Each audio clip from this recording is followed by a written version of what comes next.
pemirsa Dhamma TV, bersama dengan saya Kang Aryo di Kisah Misteri Malam Jumat. Pada malam hari ini Kang Aryo akan mengupas tentang keranda mayat. Persis di samping saya ada keranda mayat sebagai pengingat kita bahwa semua manusia yang dilahirkan harus kembali kepada Sang Pencipta, harus kembali meninggal dunia.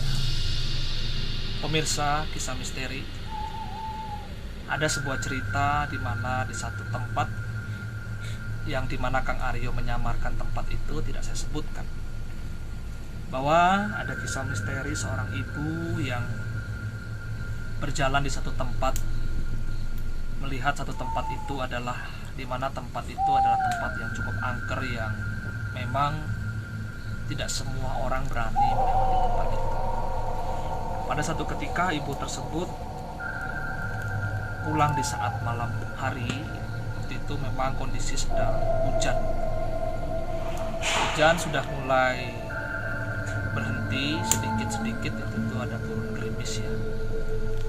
Sehingga dengan gerimis yang turun itu membuat jalan juga menjadi agak seram. Ditambah lagi lampu-lampu itu hanya sedikit ya.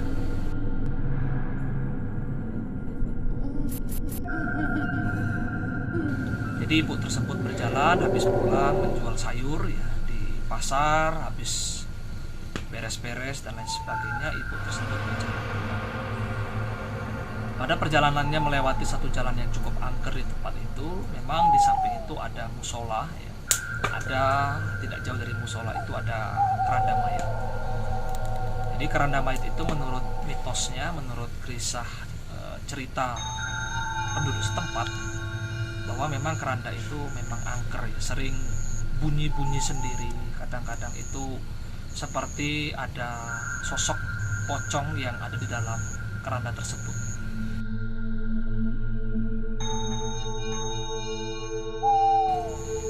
Nah, dari kisah-kisah yang beredar di masyarakat ya, membuat ibu tersebut itu juga rada takut sebenarnya melewati jalan itu ya.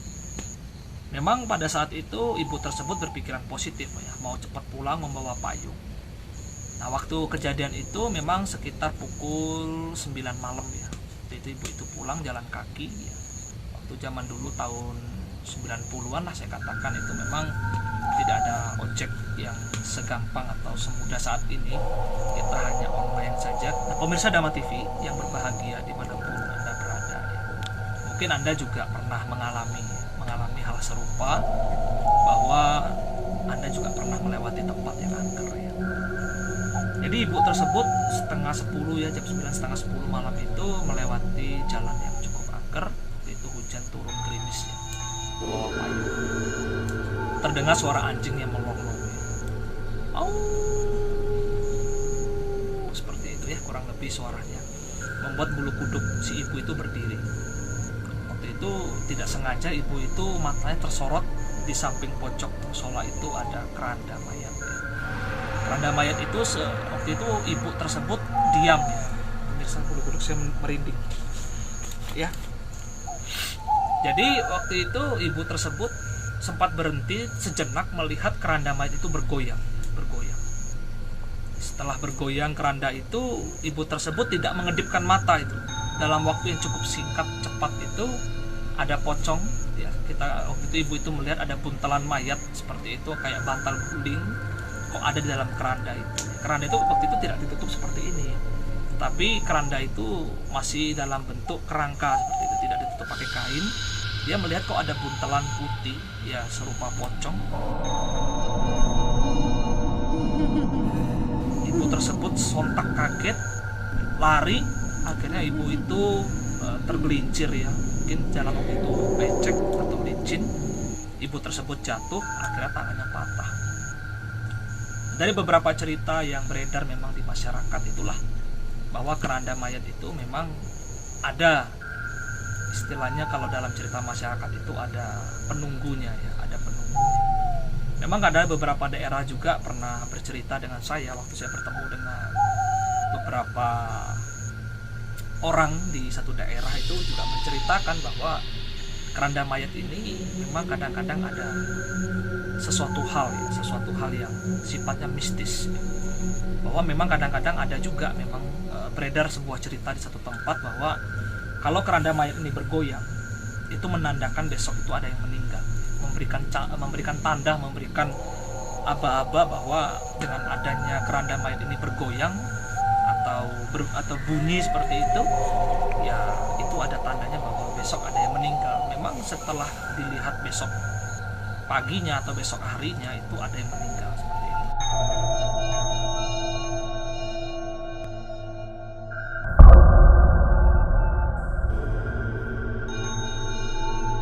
Ya, jadi memang ada di daerah-daerah tertentu yang memiliki mitos bahwa keranda itu seperti alarm, memberikan pertanda bahwa kalau dia berbunyi atau dia bergerak sendiri gitu ya. Karena biasanya kan keranda ini ditaruh tidak jauh dari masjid atau dari musola, sehingga penjaga masjid, penjaga musola itu kadang-kadang juga mendengar bahwa ada bunyi keranda ya seperti itu bergoyang. Ini terjadi dengan diri Kang Aryo. Waktu itu saya berada di Lampung ya, sudah cukup lama. Saya tidur di satu tempat di rumah umat ya waktu itu. Di rumah umat kami, umat Buddha. Waktu itu saya bertugas di Lampung. Saya tidak sengaja saya tidur di rumah teman saya lah, saya katakan seperti itu. Saya tidur, saya berdua dengan teman saya. Kami tidur nyenyak waktu itu sehari, 2 hari, kita tidak tahu kan. Pada hari keesoknya itu ya teman saya iseng yang membuka jendela sebelah itu, kok ada lorong seperti itu ya. Nah setelah kita buka, ternyata persis di samping ranjang teman saya itu, di samping jendela kamar itu ada keranda jenazah ya, keranda mayat seperti itu. Wah, teman saya langsung kaget setengah mati. Terus keesokan harinya setelah kita pulang dari tempat teman saya ke tempat lain ya, teman saya baru cerita bahwa dia memang beberapa malam itu tidak bisa tidur. Ada didatangi sosok wanita berbaju putih, kita gampang katakanlah kuntilanak seperti itu. Juga ada di dalam mimpi dia dikejar oleh pocong ya waktu itu. Ternyata dari mimpi-mimpi buruk itu menandakan bahwa ternyata setelah hari ketiga dia baru tahu di samping tempat tidurnya itu ada keranda mayat ya. Nah, inilah satu cerita bahwa kita tidak percaya ya silakan saja pemirsa, karena Kang Aryo selalu mengupas itu dari segi kisah nyata dari teman-teman, entah dari siapapun yang memberikan informasi kepada saya, bahkan saya juga mengalami. Pemirsa, saya ada sebuah cerita juga. Ada di satu tempat itu keranda yang menggotong mayat pernah terjungkil balik. Ada satu pesta perkawinan waktu itu, karena mobil jenazah membawa jenazah di dalam keranda itu. Kita melihat bahwa mayat tersebut itu waktu saat di pengkolan itu mobil jenazah tersebut menabrak pembatas jalan, sehingga keranda tersebut keluar dari mobil jenazah. Akhirnya tutup keranda ini terbuka, mayat yang dipocongkan itu berguling masuk ke dalam acara resepsi perkawinan. Ini kisah lucu juga, sehingga para hadirin yang hadir itu pada lari kelabakan karena ketakutan, karena melihat pocong itu menggelinding ya, masuk ke dalam acara tenda perkawinan. Nah, itu satu kisah nyata di satu tempat di Sumatera ya. Nah pemirsa, sebenarnya apa sih yang melatar belakangi orang itu takut dengan keranda mayat? Karena memang itulah yang boleh saya katakan, keranda mayat itu kadang-kadang memang kalau boleh Kang Aryo sampaikan, kita sebelum menggunakan keranda mayat ini ya seharusnya ada bacaan-bacaan sesuai keyakinan kita. Nah, kalau bisa setelah selesai menguburkan jenazah, keranda ini sebaiknya ya disiram dengan air kembang, dicuci yang bersih, sehingga ya kita juga menetralisir ya hal-hal negatif yang mungkin saja menempel di keranda tersebut. Inilah kadang-kadang kisah nyata terjadi ya. Mungkin nanti pemirsa dimanapun Anda berada, kalau Anda melihat ada keranda-keranda mayat di mana saja lah, utamanya biasanya diletakkan di dekat musola, di dekat masjid ya, atau di tempat tertentu yang memang menurut warga desa ini sebagai tempat untuk menaruh keranda mayat ya. Kalau bisa memang pemirsa dimanapun Anda Anda berada, Anda pergi, ya Anda selalu baca doa ya. Tidak usah takut. Memang kadang-kadang kita tidak bisa juga memungkiri bahwa kadang-kadang kita menjumpai keranda-keranda yang cukup angker ya.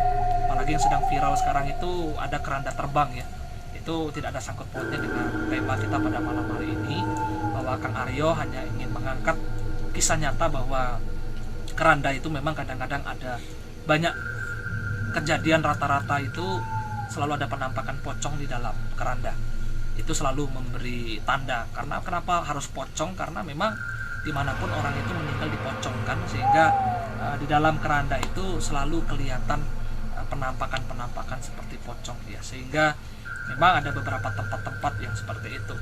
Kadang-kadang orang ingin menuntut ilmu yang seperti Kang Aryo sampaikan juga, mereka tidur di dalam keranda berapa hari berapa malam, mereka membaca mantra, mereka puasa, sehingga membuat membuat ilmunya menjadi sakti. Itulah yang menjadi sebuah dasar bahwa orang bertapa itu karena memang ada sesuatu hal yang menjadikan diri kita itu untuk mendapatkan kekuatan.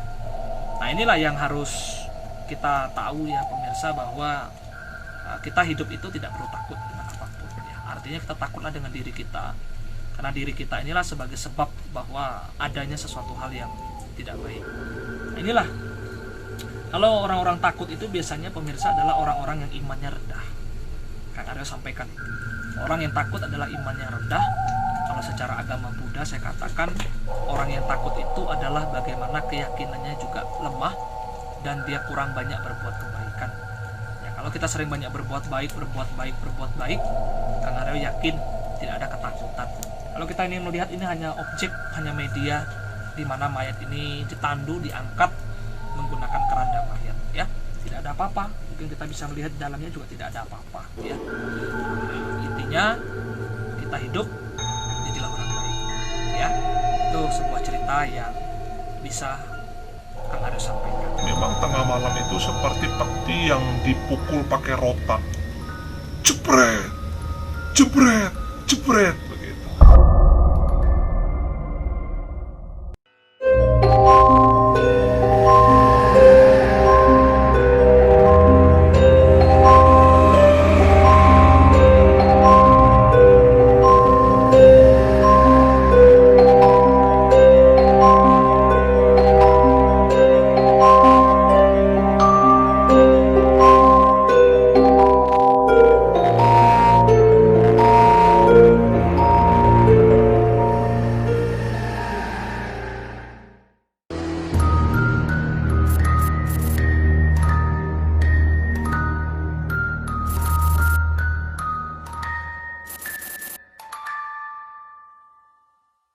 Pemirsa, Kang Aryo juga ingin bercerita bahwa di Jawa Tengah, tepatnya di Kebumen, di rumah teman saya itu juga ada satu kisah cerita tentang keranda yang angker. Bahwa waktu itu ada seorang bapak yang sedang pergi berkebun ya. Pulang dari kebun itu ada satu pojokan di samping sawah atau ladang itu ada satu rumah bahwa menyimpan satu keranda. Keranda tersebut bergetar karena keranda tersebut kan dari besi pemirsa, sehingga bunyi seperti ada kelontengan di dalam keranda itu. Sekali dilihat oleh si bapak tadi tidak ada apa-apa. Bagaimana mungkin ya kan keranda itu bisa bunyi sendiri? Itu pemirsa sudah Kang Aryo sampaikan di awal tadi bahwa keranda itu ada penunggunya. Hati-hati ya. Kisah kedua datang dari Blitar, Jawa Timur.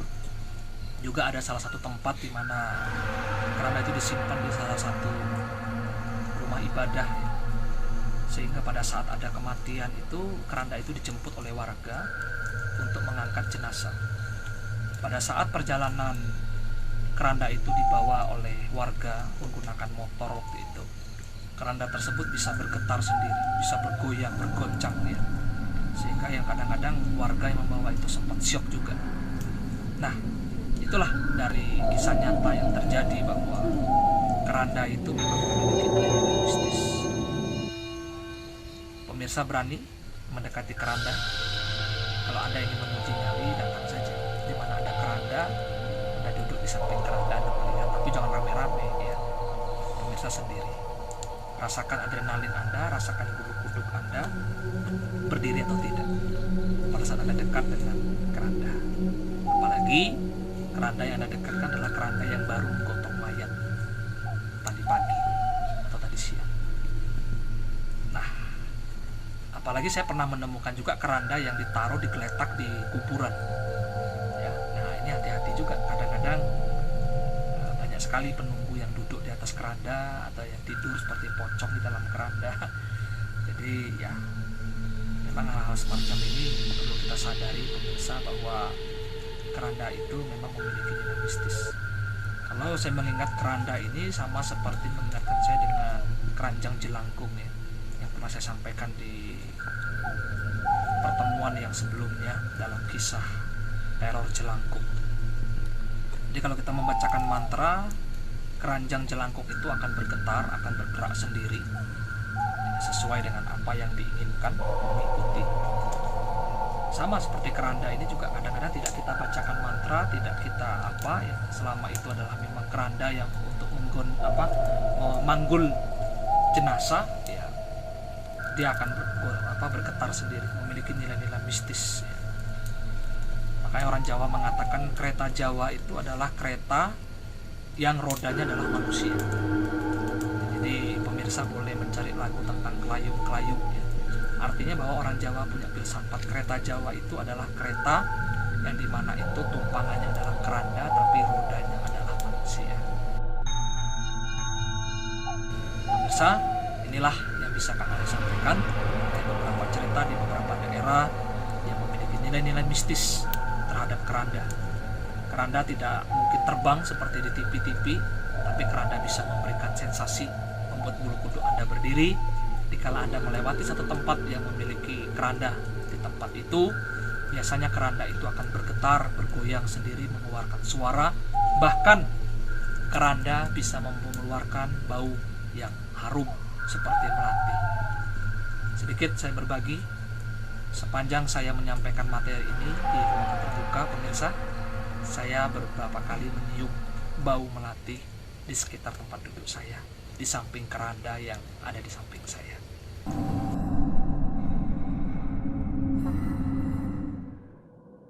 Nah, ada satu cerita di Sumatera Barat ya, di Padang. Seorang guru itu tinggal di satu tempat yang dulunya itu tempat itu adalah tempat rumah duka ya, tempat menyimpan jenazah orang-orang Tionghoa yang waktu itu dijadikan satu tempat rumah ibadah. Nah, karena dibeli, tempatnya dibongkar ya. Jadi seorang sosok guru ini tinggal di sana dari Jawa, merantau menjadi guru ya di Sumatera Barat ya, di Padang. Itu tinggal di satu tempat ya, kita katakanlah di satu tempat itu cukup angker memang. Jadi tidak banyak orang yang berani tinggal di tempat itu ya, kecuali bapak yang beragama Buddha ini tinggal di sana. Jadi tinggal di sana itu tengah malam itu sering mendengar ada suara seperti orang memukul peti mati ya. Jadi keranda mayat, saya gandeng ceritanya pada malam ini pemirsa dengan peti jenazah ya. Keranda mayat dan peti mayat ya. Jadi peti mayat itu setiap malam bunyi tutupnya, tok tok tok seperti itu. Atau ada yang memukul peti.